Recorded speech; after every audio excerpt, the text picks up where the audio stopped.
오늘은 예수님의 길을 막고 반대하지 말라, 이렇게 제목을 정하고 같이 말씀을 나누려고 합니다.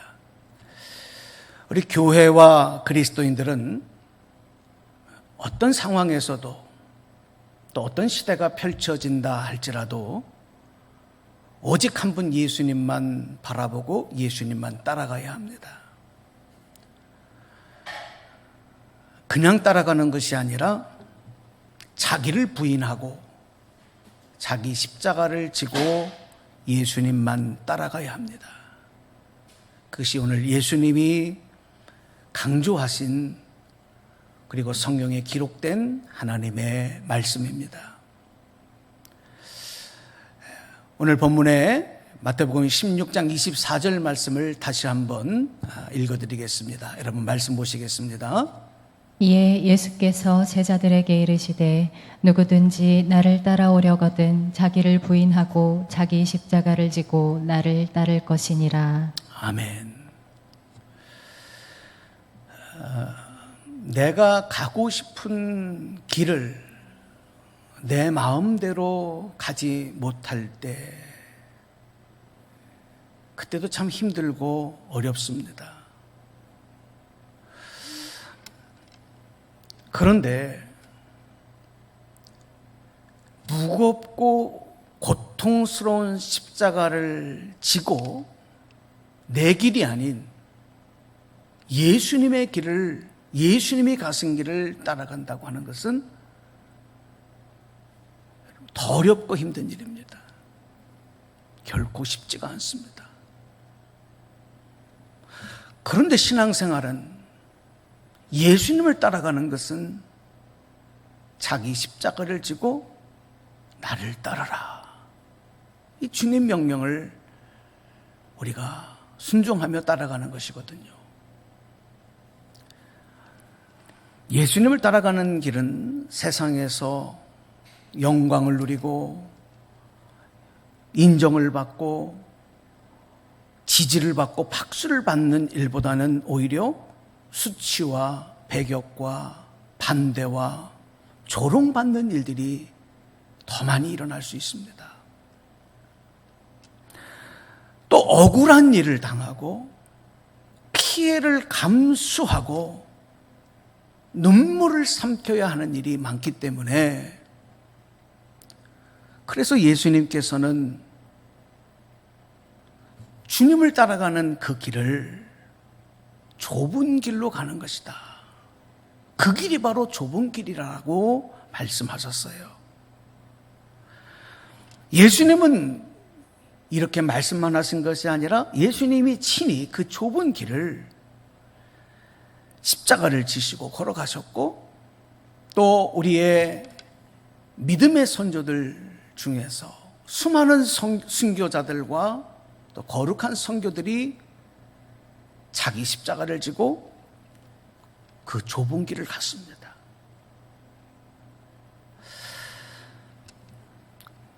그런데 오늘 한국 교회는 이 주님께서 말씀하신 이 좁은 길, 이 좁은 길에 대해서 그렇게 강조하지 않았습니다.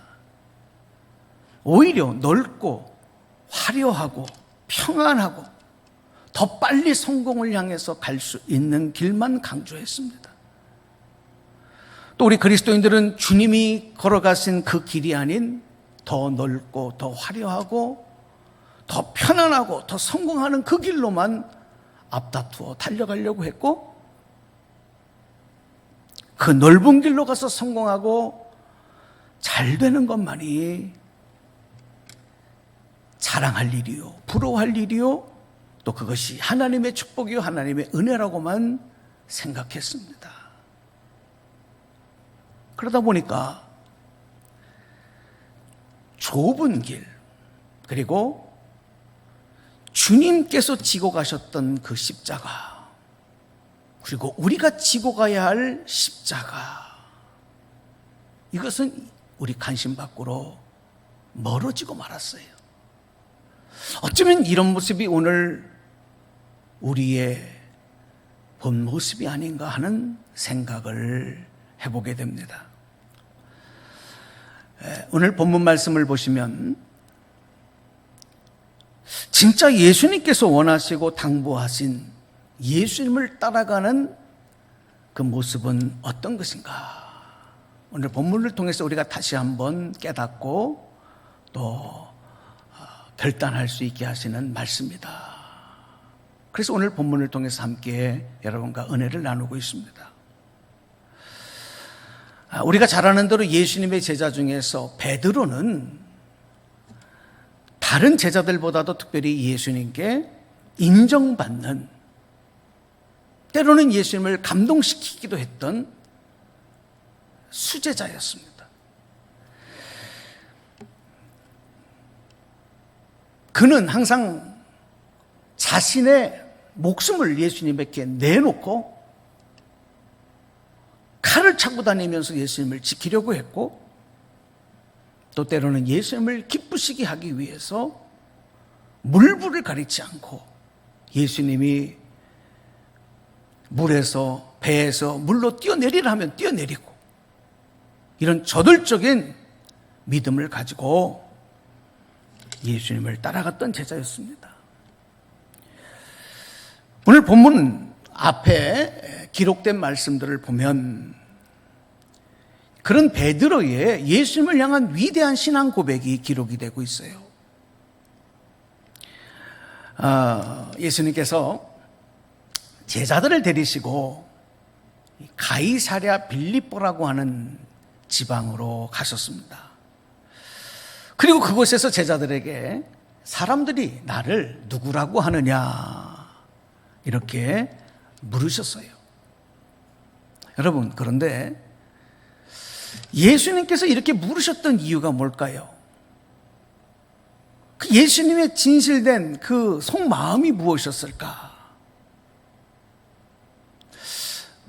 이번에 성지순례에 가서 직접 이 가이사랴 빌립보 지역을 가보았습니다. 가서 보니까 이곳은 이스라엘의 수자원의 근원이 되어지는 항상 만년설이 있는 헬몬산, 성경에서 자주 등장하는 산이거든요. 이 헬몬산에서 약 한 13km 정도 떨어져 있는 곳이었어요. 그래서 이 가이사랴 빌립보 지역으로 가는 그때 그 주변에 얼마나 많은 그 만년설이 녹아서 흘러내리는 물들이 정말 폭포처럼 흘러내려오고 정말 수자원이 풍부한 곳이다 하는 것을 알 수 있었습니다. 또 이 도시는 항구 도시로 발전을 하고 모든 것이 발전하고 풍족한 도시였다는 기록이 있습니다. 그것만이 아니라 이 가이사랴 빌립보에서는 특별히 이 그리스 신화에 나오는, 그래서 모양이 반은 사람이고 반은 염소예요. 그 신을 판이라고 불렀는데, 판. 이 판의 신은 풍요와 다산을 주는 신으로 믿었어요. 그래서 이 가이사랴 빌립보에 판의 신전을 만들어 놓고 거기서 우상을 숭배하던 것이었습니다. 그것만이 아닙니다. 그 절벽 아래에 보면은 또 여러 개의 신전들을 만들어 놨는데, 로마에서 숭배하던 신이었던 아우구스티누스의 신전, 또 헬레니즘 문화의 우월성을 나타내 줄 수 있는 제우스 신전을 만들어 놨어요.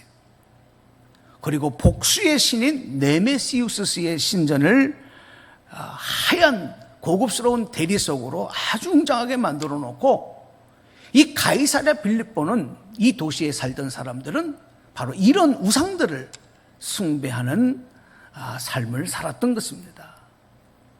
자, 여러분, 어느 도시보다도 풍요롭고 화려하고 우상 숭배로 가득 찼던 이 가이사랴 빌립보, 그래서 예수님 당시에 이 유대의 분봉왕이었던, 로마에서 파송되어졌던 이 유대 분봉이었던 헤롯 왕은 이 로마식 유원지를 이곳에 만들어요.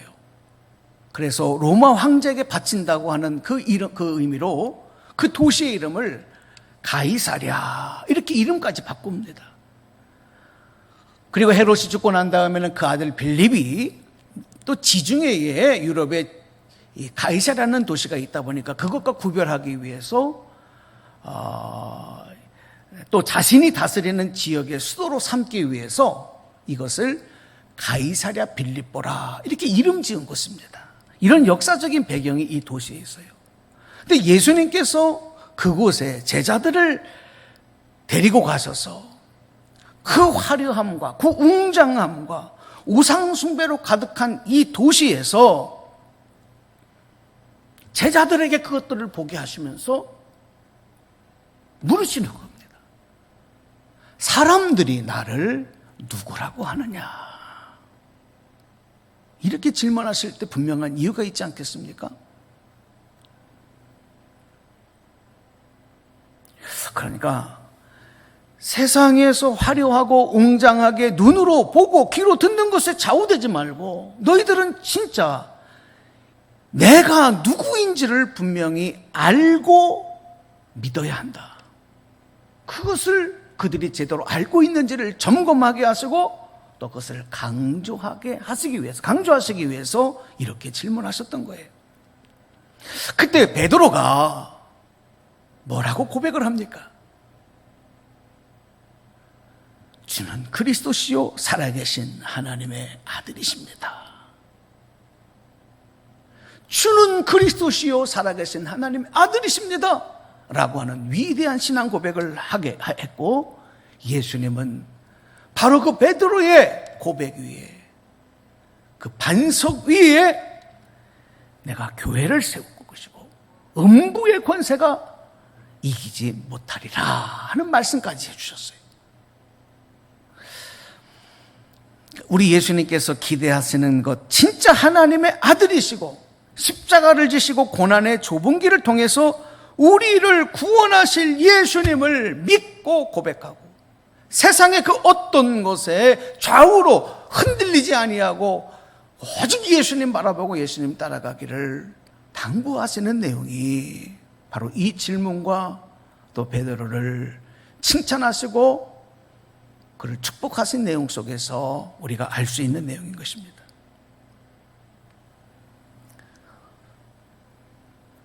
오늘 우리들도 예수님을 진정한 하나님의 아들이시고 우리를 구원하신 그리스도로 고백하는 믿음으로 여러분 무장하셔야 할 줄로 믿습니다.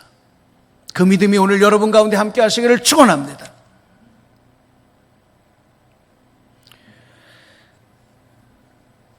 그런데 여러분, 사실 이 말씀은 우리 대부분 성도님들이 거의 다 알고 계신 내용이에요. 그런데 오늘 여러분과 함께 특별히 또 주목하고 싶은 말씀이 있어요. 우리가 예수님을 이렇게 믿음으로 신앙으로 고백했어요. 예수님은 하나님의 아들이십니다. 예수님은 그리스도십니다. 고백했어요. 그러면 그게 전부인가요? 그냥 이렇게 고백하며 살면 되는 건가요? 많은 분들이 이렇게까지는 고백하는데 정말 십자가를 지시고 좁은 고난의 길을 걸어가신 그 주님을 따라가는 삶, 정말 그렇게 신앙생활하고 있느냐? 우리는 여기에 질문을 던져봐야 하는 것입니다. 특별히 오늘 여러분과 함께 주목하고 싶은 말씀은 오늘 본문 21절 말씀입니다. 자, 여러분도 성경도 보시고 자, 함께 이 말씀을 대독해 주시겠습니다.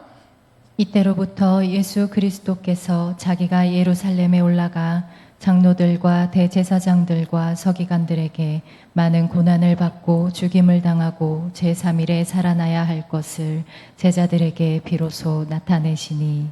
아멘. 여러분 무슨 말씀이에요? 하나님의 아들이시고 구원하신 메시아 예수 그리스도께서 세상의 악한 무리들을 다 물리치시고 세상을 더 좋게 하고 우리를 출세의 길로 성공의 길로 인도하실 줄 알았던 예수님이 이게 무슨 말입니까? 예루살렘에 올라가서 장로들과 대제사장들, 서기관들에게 고난을 받고 죽임을 당하신다. 이런 얘기를 하시는 거예요. 그게 예수님이 가실 길이라는 거예요. 그런데 여러분, 조금 전에 예수님에게 위대한 신앙 고백을 했고 그래서 칭찬받고 복의 선을 얻었던 베드로의 반응은 어땠을까요? 베드로는 어떻게 반응합니까? 그래서 오늘 우리는 이 베드로의 반응을 보면서요, 우리가 정말 믿음으로 예수님을 고백하고 예수님을 믿는다고 하면서도, 예수님은 하나님의 아들이라고 하면서도 주님이 가시는 그 길을 따라가는 것이 아니라 그 예수님이 가시는 길을 막고 항변하고 방해하는 베드로와 같은 모습은 우리의 신앙생활 가운데 없느냐?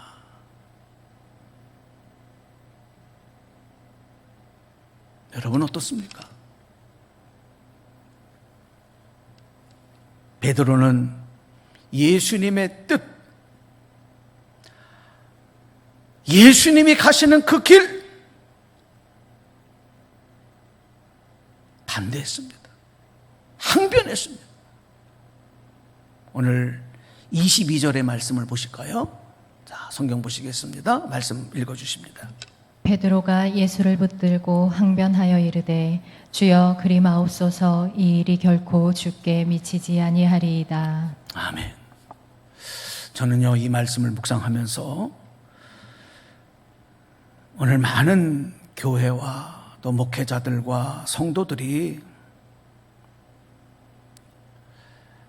예수님을 살아계신 하나님의 아들로, 나를 구원하신 그리스도로 고백하고 믿고 또 그 믿음으로 살아간다고 하면서 오늘 베드로와 같은 모습으로 정말 예수님이 가시고 이루시기를 원하는 그 길을 막고 항변하고 반대하고 있는 모습은 아닌가? 그런데 그런 것을 완전히 부정할 수 없어서 긍정할 수밖에 없는 여러 가지의 상황과 내용들을 돌아보다 보니 정말 가슴이 답답해지고 눈물이 났습니다.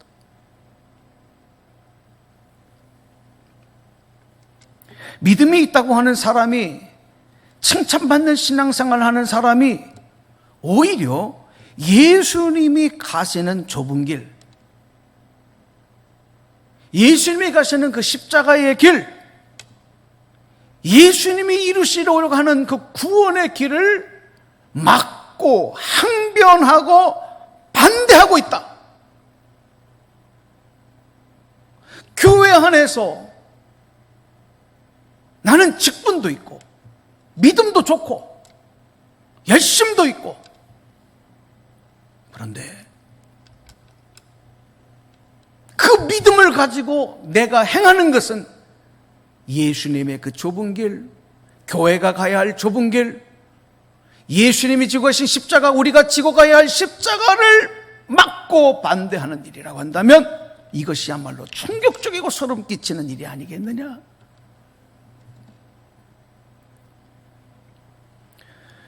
다시 한번 우리는 이 말씀을 통해서 우리 자신을 비춰봐야 하는 것입니다. 우리 교회를 비춰봐야 합니다. 우리 한국 교회를 비춰봐야 합니다. 조금 전 베드로의 신앙 고백은 정말 예수님을 감동시켰습니다. 예수님께 칭찬받았습니다. 인정받았습니다. 그러나 지금의 이 베드로의 모습은 예수님께서 인정하시는 것이 아니라 오히려 책망하시고 꾸짖으시고 단호하게 그것을 배격하셨다는 사실에 우리는 다시 한번 주목해야 합니다. 우리 23절 말씀입니다. 말씀 보시겠습니다. 예수께서 돌이키시며 베드로에게 이르시되 사탄아 내 뒤로 물러가라. 너는 나를 넘어지게 하는 자로다. 내가 하나님의 일을 생각하지 아니하고 도리어 사람의 일을 생각하는도다 하시고. 아멘. 우리는 주님을 위한다고 말하고 교회를 위한다고 말하고 또 그렇게 마음을 먹고 생각하고 또 행동하는 모든 것들이 이렇게 베드로처럼 사단의 종된 모습, 그래서 예수님께서 물러가라고 배격하시는 이런 모습은 되지 말아야 되겠다.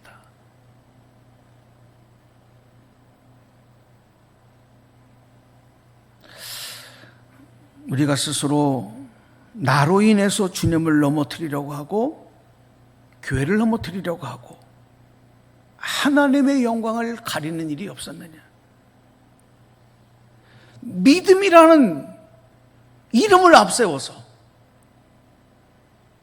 교회라고 하는 이름을 앞세워서 때로는 목회자라고 하는 목사라는 이름을 앞세워서 성도라고 하는 이름을 앞세워서 오히려 하나님의 영광을 가로막고 주님 가시는 이 좁은 길, 십자가의 길을 방해하는 역할을 하고 있지는 않는가? 우리 돌아봐야 돼요. 그런데 여러분, 그 잣대가 뭘까요? 무엇이 기준으로 그렇게 했는지 아닌 것인지. 왜냐하면 명목은 좋거든요. 나는 교회를 위합니다. 나는 하나님의 영광을 위해서입니다. 이것이 하나님의 뜻이라고 나는 믿습니다. 명목은 좋거든요. 근데 그 잣대를 분명히 돼야 돼요. 오늘 성경에 의거하면 내가 하나님의 일을 생각하며 한 것인가? 아니면 사람의 일을 생각하면서 한 것인가? 이게 기준이 되는 겁니다. 기준은, 잣대는 어떤 명목이냐가 중요한 것이 아니라 그 일을 행할 때 하나님의 일을 위해서냐 사람의 일을 위해서냐, 이거를 우리가 냉철하게 기준 삼아야 되는 겁니다.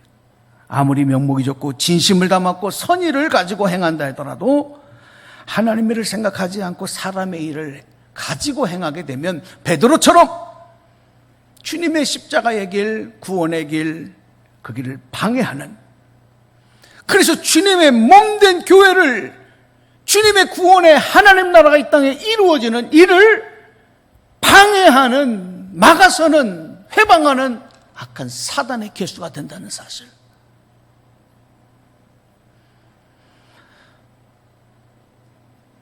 우리 구약 성경에 가보면 다윗 시대에 이스라엘이 블레셋과의 전쟁에서 하나님의 임재의 상징, 그래서 성전 안에 지성소 안에 모셔놓았던 법궤를 빼앗겼어요. 그리고 다윗 시대에 다시 그 법궤를 찾아오게 될 때에 이 법궤를 실은 수레가 벳세메스를 향하여 나아갈 때 그 수레를 끌고 갔던 두 마리의 암소가 성경에 나옵니다. 그 암소는 새끼를 낳은 지가 얼마 되지 않아서 젖이 뚝뚝뚝 떨어지는 그런 젖난 암소라 그랬습니다. 어린 송아지의 울음소리를 들으면서도 눈물을 삼키면서도 자신의 등에 메인 수레를 끌고 묵묵히 벳세메스를 향하여 그 수레를 안전하게 끌고 갔던 이 두 마리의 암소, 그리고 그곳에서 이 두 마리의 암소는 그 벳세메스 사람들에 의해서 죽임을 당하고 그리고 번제의 제물이 되었습니다. 참 가슴 아픈 일이고 슬픈 일이지 않습니까? 저는 이 벳세메스를 향하여 나아갔던 전난 두 마리의 암소가 그 모습이 바로 우리 예수님의 모습이고, 자기 십자가를 지고 주님을 따라가야 되는 오늘 한국 교회와 우리 그리스도인들의 모습이 되어야 한다.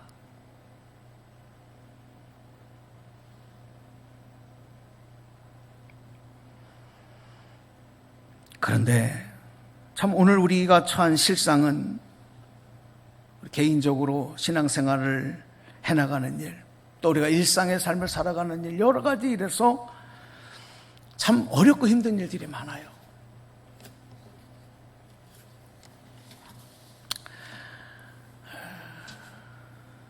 특별히 요즘에 이 코로나 재확산의 문제로 인해서 일부 교회가 이 코로나 재확산에 이름이 오르내리는 이런 일들을 너무너무 가슴 아픈 일입니다.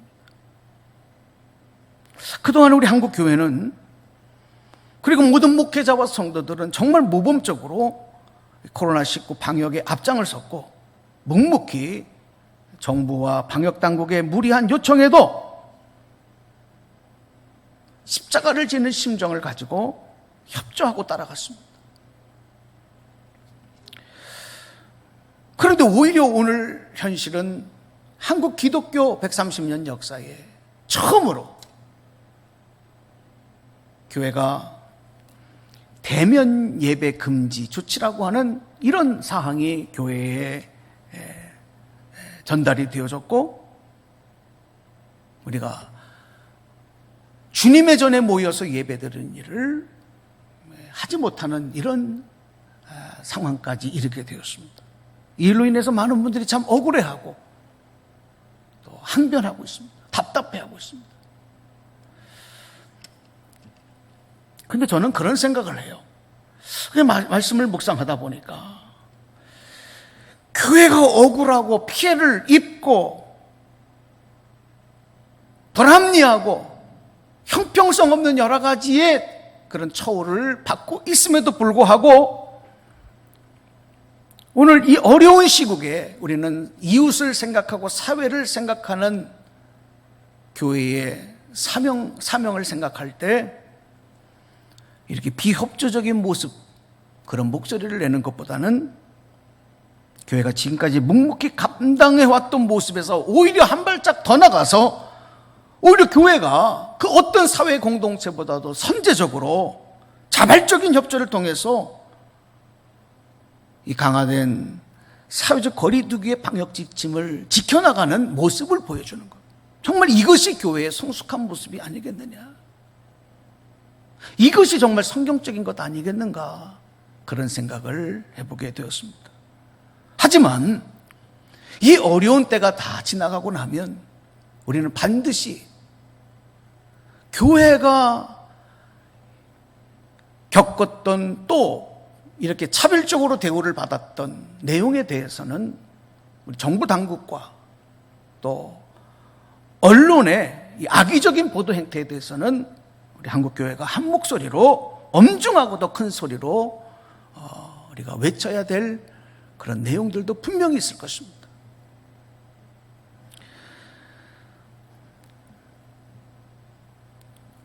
교회는 사회의 본이 되어야 합니다. 사회가 어려움을 당하고 국가가 어려움을 당할 때 가장 먼저 십자가를 져야 할 것이 교회입니다. 그리스도인들입니다.